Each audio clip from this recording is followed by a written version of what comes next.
औ कमा क़ाल नबी सल्लल्लाहु तबारक व तआला अलैहि वसल्लम सदक़ल्लाहु व सदक़ रसूलुहुन नबियुल उम्मियुल हाशिमियुल अमीनुल करीम व नहनु अला ज़ालिक लमिनश शाहिदीन वश्शाकिरीन वल्हम्दुलिल्लाहि रब्बिल आलमीन। इन्नल्लाह व मलाइकतहु युसल्लूना अलन नबी या अय्युहल्लज़ीना आमनू सल्लू अलैहि वसल्लिमू तस्लीमा। अल्लाहुम्मा सल्लि अला मुहम्मदिन व अला आलि मुहम्मद कमा सल्लैता अला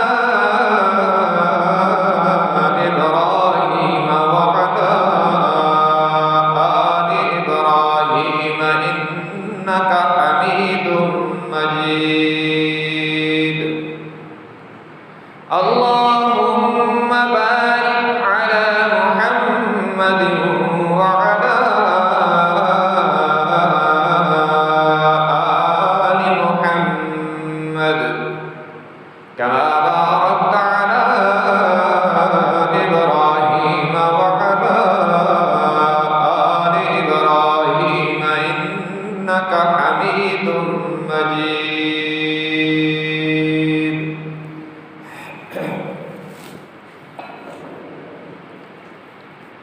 हाज़िरीन किराम क़दर,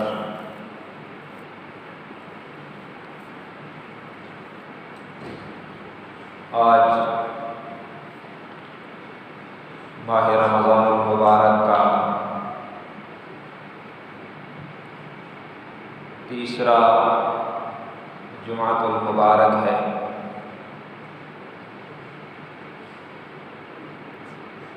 और 17वां रोज़ा है, यानी इस माह मुक़द्दस की आज 17 तारीख़ है, जहाँ ये माह मुक़द्दस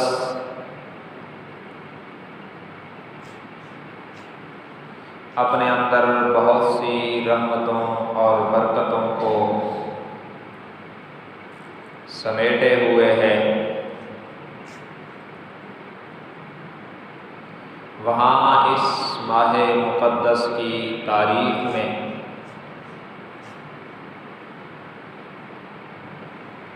बहुत से ऐसे वाक़यात भी रूनुमा हुए हैं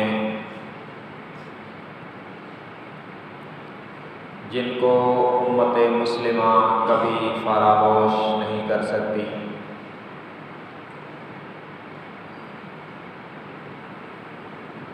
तमाम वाक़यात का इहाता करना इस मुख्तसर वक्त में मुमकिन नहीं है।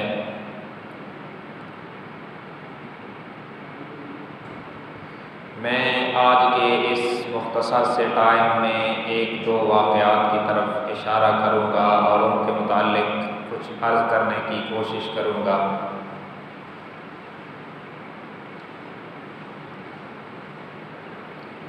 सन 2 हिजरी में कुफ़र और इस्लाम की सबसे अज़ीम जंग, जिसे ग़ज़वे बद्र के नाम से याद किया जाता है, ये इसी माह मुक़द्दस की 17 तारीख़ को हुई है। रमज़ानुल मुबारक का ये 17वां रोज़ा था जब अल्लाह तबारक व तआला ने इस्लाम के असासी लश्कर को हुज़ूर अकरम सल्लल्लाहु अलैहि वसल्लम की क़ियादत में फ़तह से हमकिनार किया और कुफ़ार को तारीख़ तारीख़ी शिकस्त में मुब्तला किया। इस जंग को जंग बदर के नाम से याद किया जाता है, जिसमें मुसलमानों के साथ अल्लाह की अज़ीम मदद का मुज़ाहरा हुआ। और इसी माह मुक़द्दस की 17 तारीख़ को उम्मुल मोमिनीन सिद्दीक़ा बिन्त सिद्दीक़ अकबर हबीब खुदा सैयदा आयशा सिद्दीक़ा रज़ियल्लाहु अन्हा की वफ़ात हुई है। ये याद रखें, मुसलमानों का ये अक़ीदा और नज़रिया है क़ुरआन के बिल्कुल ऐन मुताबिक कि हज़रत सल्लल्लाहु अलैहि वसल्लम के निकाह में जितनी भी मुक़द्दस पाकीज़ा ख़वातीन आई हैं वो हम सब की माएँ हैं। व अज़वाजुहु उम्महातुहुम, ये फ़ैसला अल्लाह तबारक व तआला ने ख़ुद दिया है कि नबी की बीवियाँ मोमिनीन की माएँ हैं। तो इस लिहाज से हज़रत आयशा सिद्दीक़ा रज़ियल्लाहु अन्हा हमारी अम्मी हैं, हमारी माँ हैं, और आज का दिन हमारी इस अम्मी जान की वफ़ात का दिन है। 17 रमज़ानुल मुबारक हज़रत आयशा रज़ियल्लाहु अन्हा की वफ़ात की तारीख़ है। तो हज़रत आयशा रज़ियल्लाहु अन्हा की शख्सियत पर मैं चंद गुज़ारिशात पेश करूँगा अपने नज़रिए की आबियारी करने के लिए। सामीन मुहतरम, पूरी तारीख़ इंसानी में हज़रत आयशा रज़ियल्लाहु ताला अन्हा वो खुशकिस्मत खातून हैं कि जो हुज़ूर अकरम सल्लल्लाहु अलैहि वसल्लम के निकाह में कंवारी की हैसियत से आई हैं। बाकी जितनी अज़वाजे मुतहरात हैं, आपकी बीवियां हमारी माएँ हैं, उनमें से कोई बेवा है, कोई मुतल्लका है।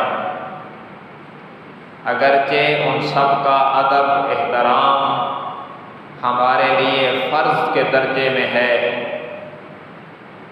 लेकिन उनमें से कोई बेवा है, कोई मुतल्लका है, तन्हा अबू बकर की बेटी आयशा है, जो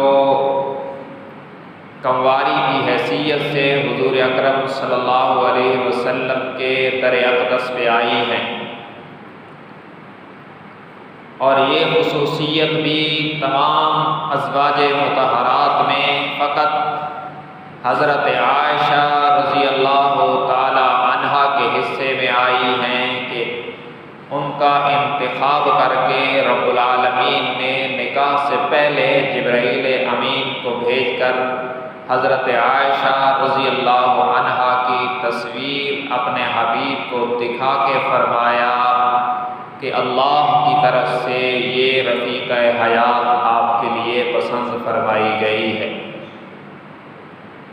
तो फिर क्यों ना कहूँ मैं, ये एज़ाज़ हज़रत आयशा रज़ियल्लाहु अन्हा का है कि किसी का रिश्ता अज़ीज़ व अक़ारिब करते हैं, रिश्तेदार करते हैं, माँ बाप करते हैं, बहन भाई करते हैं, रिश्तेदार करते हैं, लेकिन हज़रत आयशा रज़ियल्लाहु अन्हा वो खुशकिस्मत खातून हैं जिसका हुज़ूर से रिश्ता डायरेक्ट परवरदिगार ने किया है।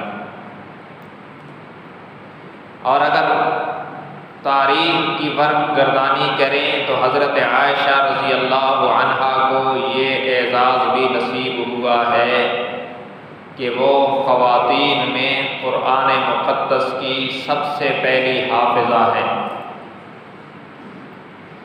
सैयदा आयशा सिद्दीक़ा रज़ियल्लाहु ताला अन्हा को अल्लाह ने बहुत सी शानें अता फरमाई फरमाई। ये एज़ाज़ भी हमारी अम्मी को नसीब हुआ है कि हुज़ूर अकरम सल्लल्लाहु अलैहि वसल्लम ने दुनिया से जाते हुए उनके मुँह मुबारक में चबाई हुई मिसवाक को बग़ैर धोए अपने मुक़द्दस दहन में इस्तेमाल फरमाया है। ये शर्फ भी हमारी अम्मी आयशा रज़ी अल्लाह ताला अन्हा के हिस्से में आया है कि मेरे आका दुनिया से रवाना हुए तो आयशा की गोद से रवाना हुए। और ये अज़मत भी हमारी अम्मी आयशा रज़ी अल्लाह अन्हा के हिस्से में आई हैं कि मेरे आका आज भी अम्मी आयशा के हुजरे में आराम फरमा रहे हैं। ये जो गुंबद खज़रा और रोज़ा अतहर है, ये असल में अम्मी आयशा का हुजरा था। अल्लाह ने हज़रत आयशा रज़ी अल्लाह ताला अन्हा की खिदमत को हुजूर के लिए इतना पसंद किया कि अपने हबीब को हमेशा के लिए वहाँ सुला दिया है।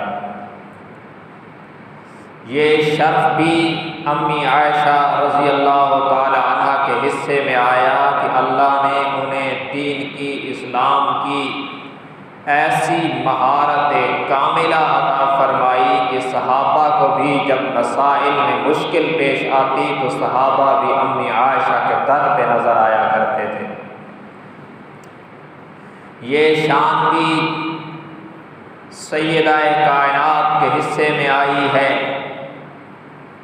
कि जब उनके किरदार पर, उनकी इज़्ज़त इफ़्फ़त पर मुनाफिकीन ने उंगली उठाई और उन पर इल्ज़ाम तराशी की तो उनकी सफाई में खुद रब्बुल आलमीन बोले हैं। बहुत से मौक़ों पर तारीख़ में पहले भी लोगों ने ये देखा था कि इल्ज़ाम भी फ़र्श वालों ने लगाया और गवाही भी फ़र्श वालों ने दी,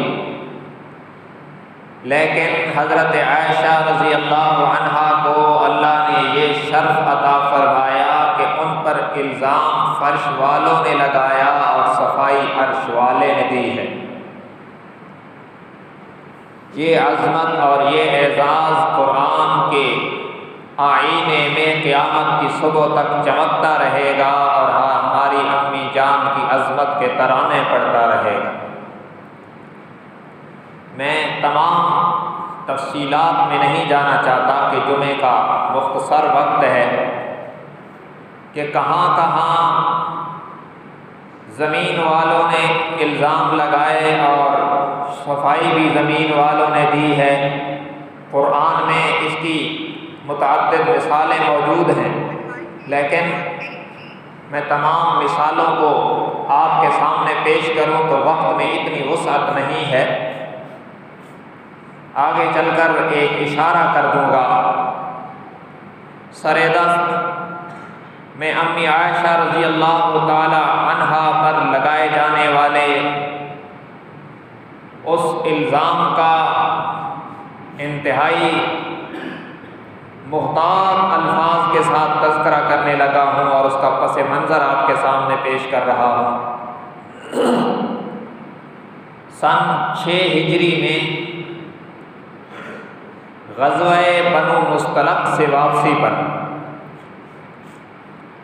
आप सल्लल्लाहु अलैहि वसल्लम ने सहाबाए किराम के साथ रात को एक जगह पर क़याम किया, ठहरे तो अम्मी आयशा रज़ी अल्लाह ताला अन्हा का जो कजावा था उसके इर्द गिर्द पर्दे लटके होते थे और हमारी अम्मी जान उसमें तशरीफ़ फरमा होती।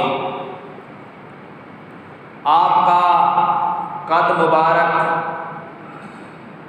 कदरे छोटा था और इंतहाई कमज़ोर थी। वो खुद फरमाती हैं, बुखारी शरीफ में रिवायत है कि उस दौर में औरतें मोटी ताज़ी नहीं होती थी, इसलिए कि खाने को कुछ मिलता ही नहीं था, तो कमज़ोर नहीं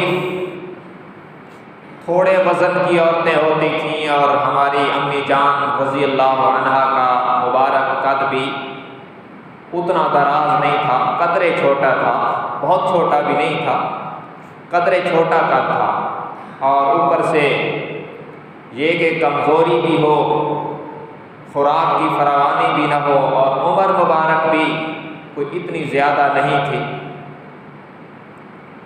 तो जब रात को वहाँ क़याम किया और सुबह हुई तो सहाबे किराम उठे, तो अम्मी आयशा रज़ी अल्लाह अन्हा अपने उस कजावे से निकलकर क़ज़ाए हाजत के लिए जंगल में तशरीफ़ ले गई,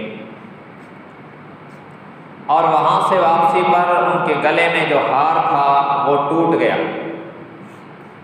और उसको समेटते हुए कुछ देर लग गई। और उधर हुजूर अकरम सल्लल्लाहु अलैहि वसल्लम ने काफ़िले को चलने का हुक्म फरमाया।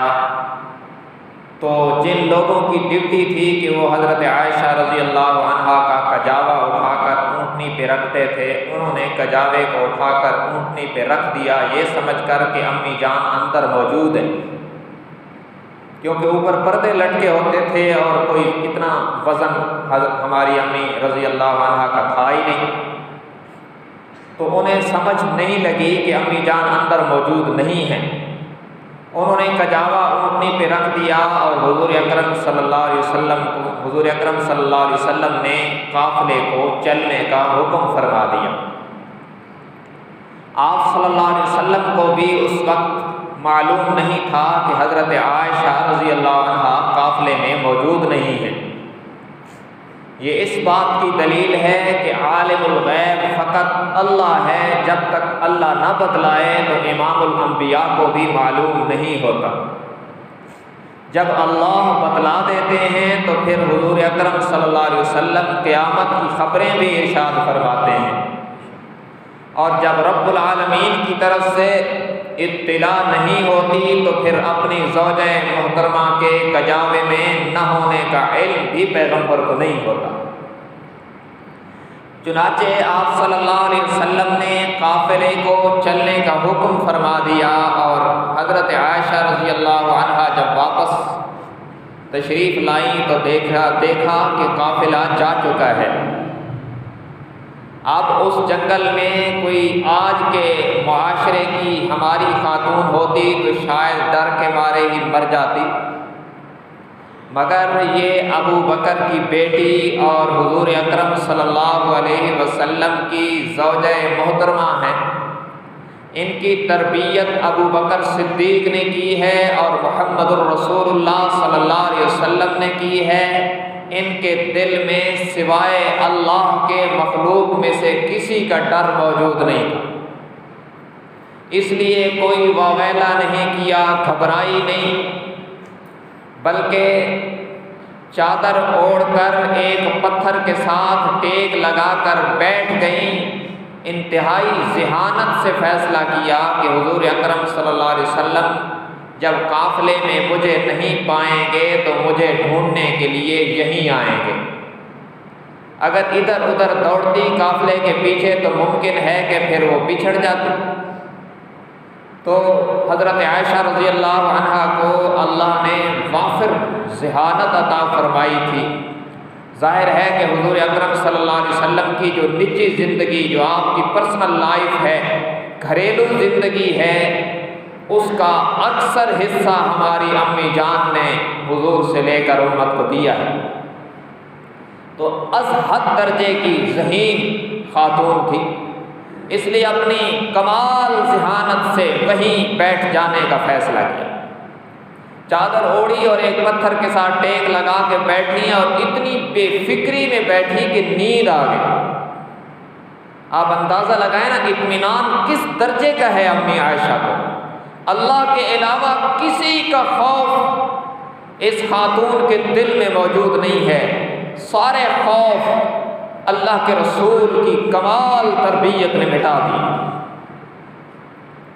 आज तो हमारी ख़वातीन का तो हाल ये है कि ज़रा सा दरवाज़ा खटके तो वो समझती हैं जिन आ गए। ये ईमान की कमज़ोरी है। जिन पर हुजूर अकरम सल्लल्लाहु अलैहि वसल्लम ने मेहनत की थी वो जिन्नात से नहीं डरते थे, बल्कि जिन्नात उनसे घबराया करते थे। अब देखिए, जंगल है, वीरानी है, वीरान जंगल में अम्मी आयशा रज़ी अल्लाह अन्हा इस इत्मीनान से बैठी कि नींद तारी हो गई। पीछे एक सहाबी थे जिनकी ड्यूटी थी हज़रत सफ़वान रज़ी अल्लाह ताला अन्हु। इनकी ड्यूटी हुज़ूर अकरम सल्लल्लाहु अलैहि वसल्लम ने लगाई थी कि ये लश्कर से चंद मील के फासले पर पीछे चला करे और रास्ते में इधर उधर देखते हुए आए कि अगर काफिले वालों में से किसी की कोई चीज़ गिर जाए तो उसको उठा के लाए। तो वो पीछे थे, जाहिर है जहाँ काफिले ने पड़ाव किया उनका पड़ाव वहाँ नहीं था। तो वो पीछे आप सल्लल्लाहु अलैहि वसल्लम के हुक्म की तामील में जब चलते हुए उस जगह आए तो दूर से उन्हें कपड़ा नजर आया। जाहिर है उनकी ड्यूटी यही थी कि इधर उधर देखते हुए आए कि काफिले में से किसी का कोई कपड़ा कोई और चीज गिर जाए तो उसको उठा के लाए। दूर से, क्योंकि ये वो वक्त था जब सुबह की रोशनी नमूदार हो रही थी, दूर से जब उन्होंने कपड़ा देखा तो वो करीब आए और जब करीब आए तो उन्होंने अम्मी आयशा रज़ी अल्लाह ताला अन्हा को पर्दे की आयत उतरने से पहले देखा हुआ था। उसी मुआशरे के लोग थे और जब पर्दे का हुक्म नहीं था तो उन्होंने हज़रत आयशा रज़ी अल्लाह ताला अन्हा को देखा हुआ था।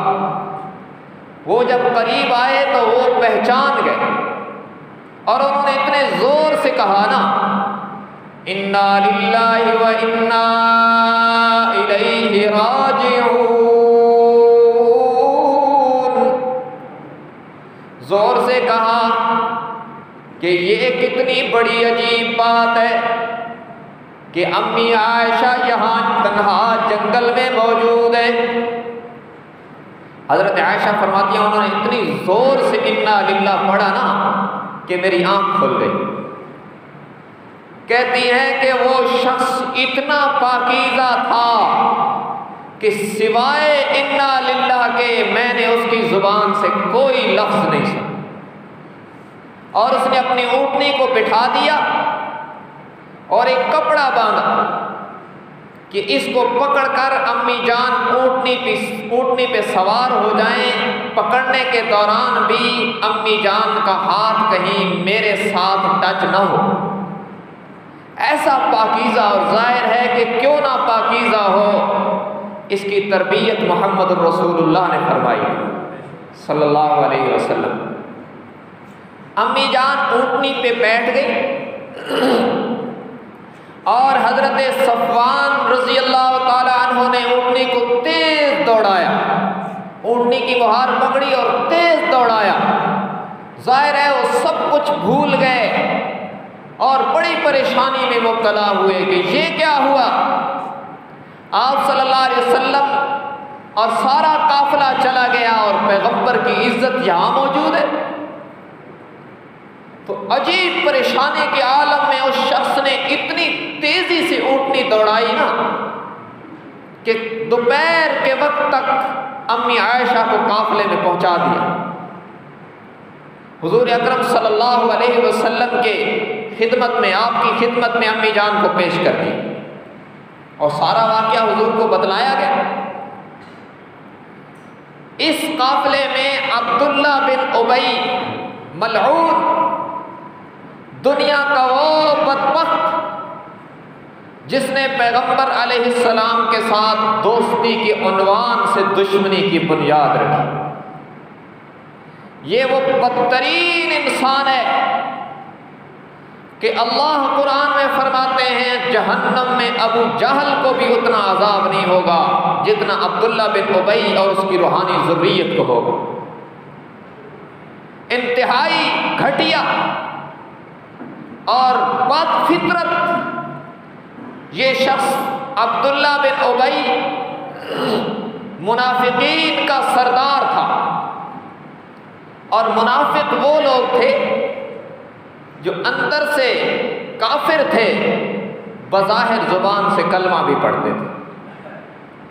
जो हुजूर के पास आते तो कहते इन्ना माकुम, हम तो तुम्हारे साथ हैं।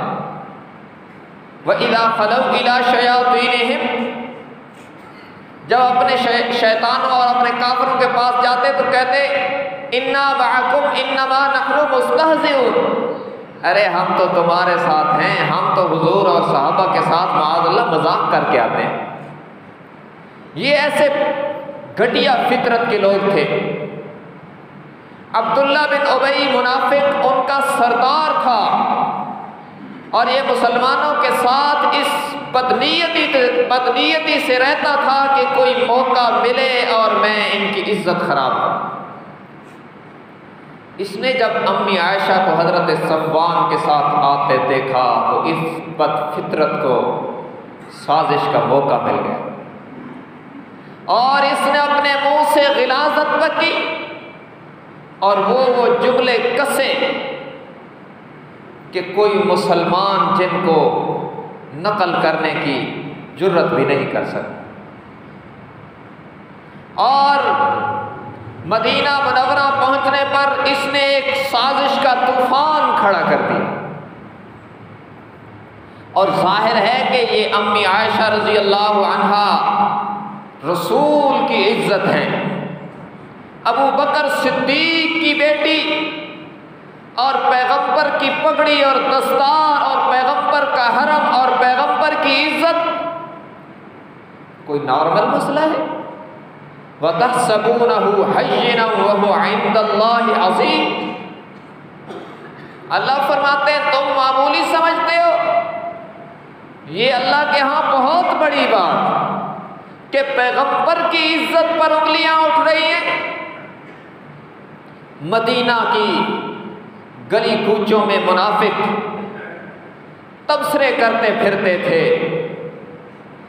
उन गंदे लफ्ज़ों के साथ कि जिनको कोई मुसलमान बता भी नहीं सकता।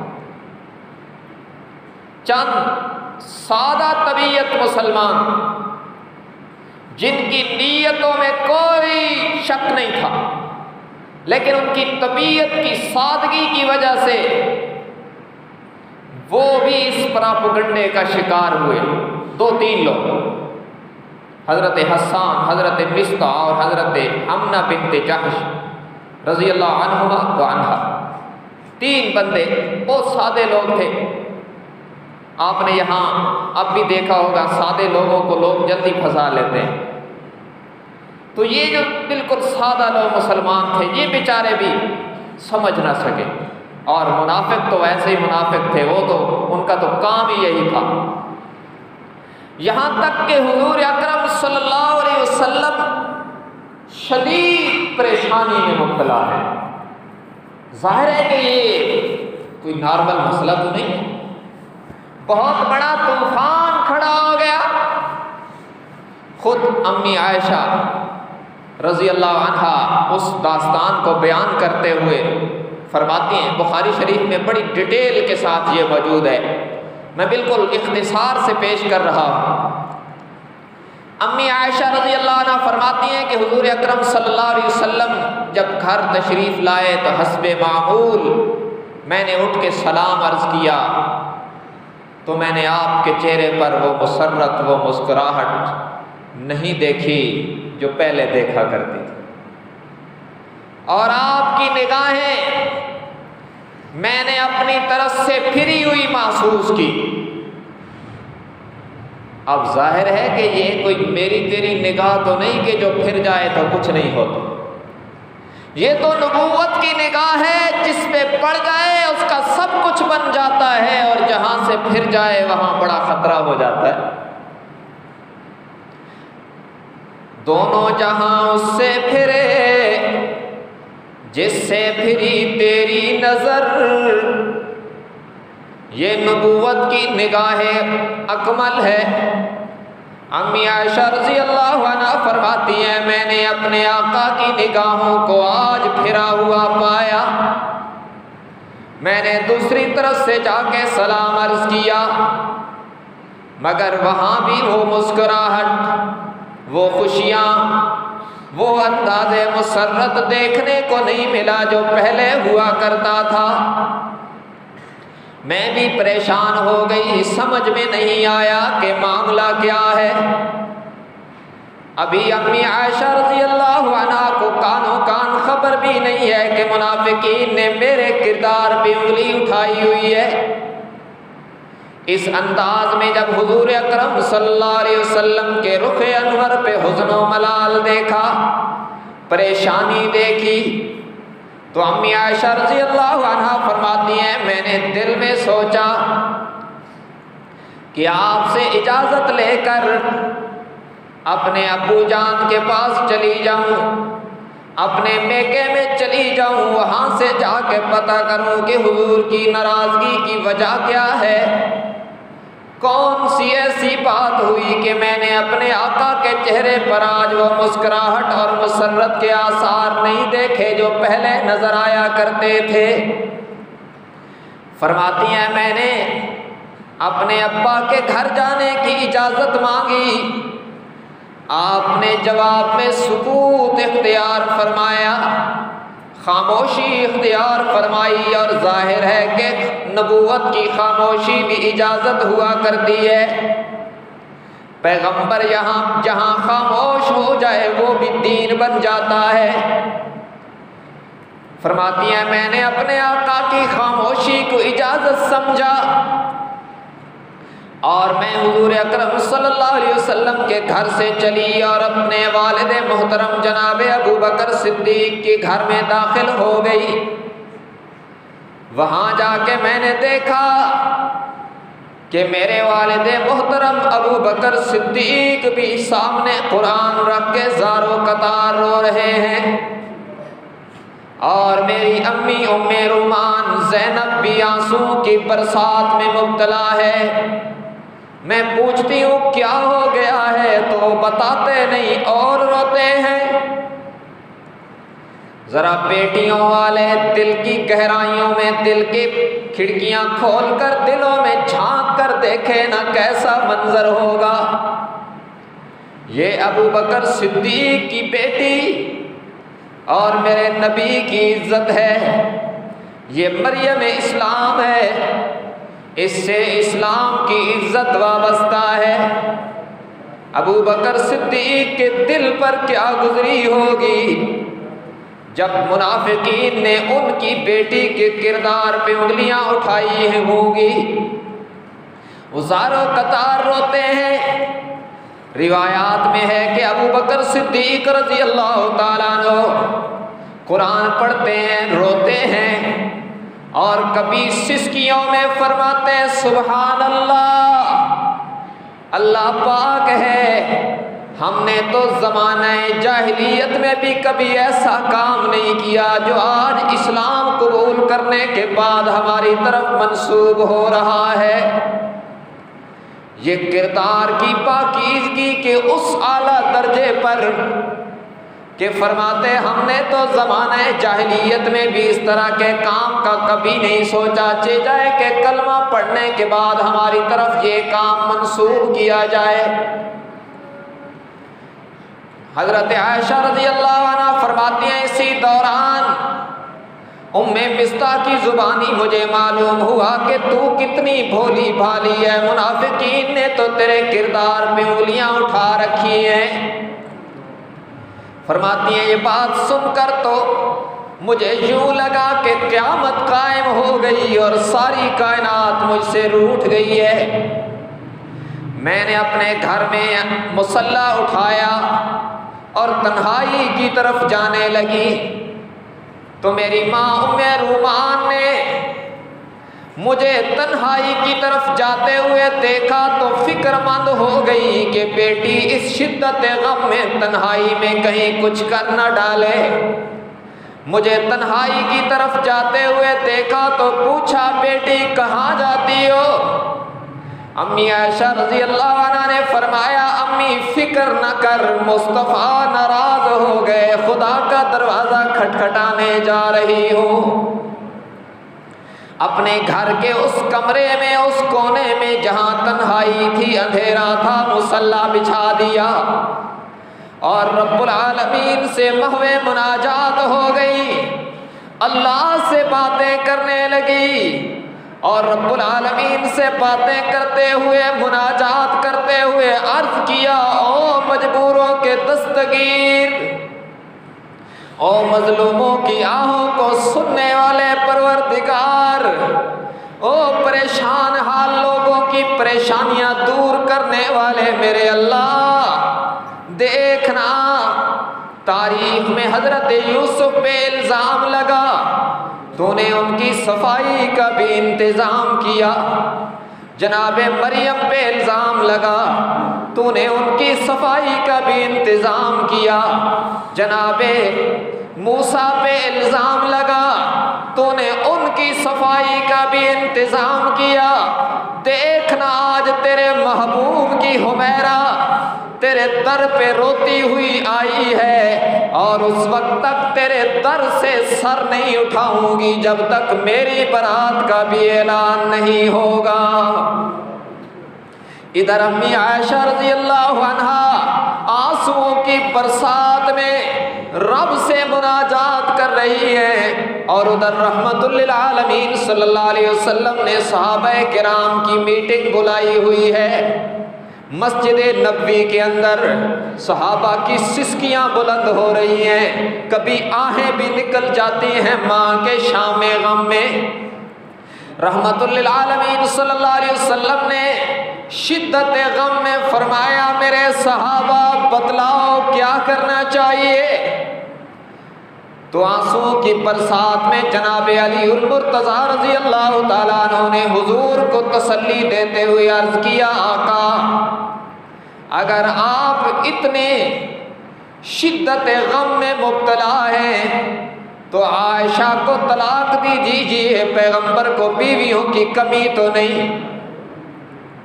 है। ये बात फारूक आजम के दिल पर बिजली की तरह लगी, और वो अपनी तलवार को लहराते हुए आंसू बरसाते हुए खड़े हुए और अर्ज किया, आका सारी बातें बाद में होंगी, पहले ये फरमाइए कि आयशा को आपकी बीवी बनाने वाला कौन है। मेरे आका ने जुबान से तो खामोशी इख्तियार फरमाई, लेकिन उंगली मुबारक यूं आसमान की तरफ बुलंद करके फरमाया, उमर आयशा को मेरी बीवी बनाने वाला तो रब्बुल आलमीन है। फारूक आजम ने अर्ज किया, आका जिस रब ने आयशा को आपकी बीवी बनाया और आपकी इज्जत के तौर पर मुंतखब फरमाया, उसी के फैसले का इंतजार कीजिए, वो खुद फैसला फरमाएगा। बाकी रही मुनाफिकीन और आयशा के दुश्मनों की बात, उन्हें मेरी तलवार के हवाले कर दीजिए, उनसे मेरी तलवार निपटेगी। हुजूर अकरम सल्लल्लाहु अलैहि वसल्लम ने फरमाया, जज़ाकल्लाह उमर, तूने मेरे दिल की सारी गिरानियां दूर कर दी, अब तुम भी अल्लाह के फैसले का इंतज़ार करो। मैं भी अल्लाह के फैसले का इंतज़ार करता हूँ, और जाके अबू बकर के घर वालों से कहता हूँ वो भी अल्लाह के फैसले का इंतज़ार करें। मेरे आका यहाँ से चले, अबू बकर सिद्दीक के दरवाजे पर, मेरे भाइयों सिद्दीकी घराने की अजमत में भी कुर्बान जाऊँ, सारी दुनिया नबी के दरवाजे पर, नबी सिद्दीक के दरवाजे पर। यहाँ मेरे आका सल्लल्लाहु अलैहि वसल्लम तशरीफ लाए हैं। उम्मे रूमान ने दरवाज़ा खोला, आपने अंदर दाखिल होते ही पूछा, मेरी आयशा कहाँ है। उम्मे रूमान ने अर्ज किया, आका वो तो उसी दिन से तन्हाई में है, सजदे में है, मुनाजात में रोती रहती है, किसी से बात ही नहीं करती। अम्मी आयशा फरमाती, मैं सुन रही थी अपनी माँ और अपने महबूब की बातें। एक लम्हे के लिए मुझे ख्याल आया कि यहाँ से उठकर अपने आका से चिमट के रूठे हुए महबूब को मना लूं, लेकिन फिर मेरे ज़मीर ने मुझे कहा कि जिस रब के दर पे अपील करके बैठी हुई है, उस रब का दर छोड़ के जाना भी तो मुनासिब नहीं। कहने लगी, थोड़ी देर गुजरी तो हुजूर अकरम सल्लल्लाहु अलैहि वसल्लम मेरे पास तशरीफ ले आए, और आपने फरमाया, आयशा अगर तू अपनी सफाई में कुछ कहना चाहती है तो कह दे। पहले तो और लोग बातें कर रहे थे, जब हुजूर ने फरमाया आयशा अपनी सफाई में कुछ कहना चाहती है तो कह दे, अम्मी फरमाती है मेरे ज़ब्त के सारे बंधन टूट गए कि अब तो हुजूर भी ऐसी बातें करने लगे। कहने लगी आका आज मेरा वही हाल है जो जनाबे यूसुफ के बाप का था। शिद्दत गम में जनाबे याकूब का नाम भी भूल गई। कहने लगी मेरा वही हाल है जो जनाबे यूसुफ अलैहिस्सलाम के वालिद का था। अश्कू बस्सी व हुज़्नी इलल्लाह व अअलमु मिनल्लाहि मा ला तअलमून। मैं अपना दर्द दिल उसी को सुना बैठी हूँ जो दिलों के भेद जानने वाला है। वही रब मेरा फैसला फरमाएगा। अम्मी आयशा फरमाते हैं हुजूर मेरे करीब तशरीफ फरमा हो गए। अम्मी भी तशरीफ फरमा है, वालिद जनाबे अबू बकर सिद्दीक भी तशरीफ फरमा है। फरमाती हैं कुछ देर गुजरी तो मैंने देखा कि मेरे आका के रुखे अनवर पर पसीना मोती बन के चमकने लगा और आपके जसद अतहर पर वो कैफियत तारी हो गई जो वही के वक्त हुआ करती थी। मैं समझ गई कि राबता कायम हो गया है और मेरे मुकद्दर का फैसला होने लगा है। मेरे आका ने अपने रुखे अनवर पे चादर ओढ़ ली। कुछ देर वही के आसार तारी रहे। कुछ देर के बाद जब मेरे आका ने अपने रुखे अनवर से चादर उठाई, अम्मी आयशा फरमाती हैं मेरे महबूब का चेहरा चादर से यूं पहराया जैसे बादलों की घटाओं से 14वीं का चांद निकल आता है। और मैं समझ गई कि मेरी शामे गम खत्म हो गई, इसलिए कि आपके रुखे अनवर पर हुस्न व मलाल के बजाय खुशी और मुसर्रत के आसार नुमाया थे। और आपने मुझे फरमाया अब शिरी आयशा, अब शिरी आयशा, आयशा तुझे मुबारक हो तेरी शामे गम खत्म हो गई। अर्श से तेरी पाकीज़गी का ऐलान हो गया, पर तेरे मुकद्दर का मुकाबला कौन करे, तेरी अज़मत का मुकाबला कौन करे। तारीख़ इंसानी में जनाब यूसुफ पे इल्ज़ाम लगा, एक बच्चा वकीले सफाई बना। जनाब मरियम पे इल्ज़ाम लगा, खुद ईसा वकीले सफाई बने।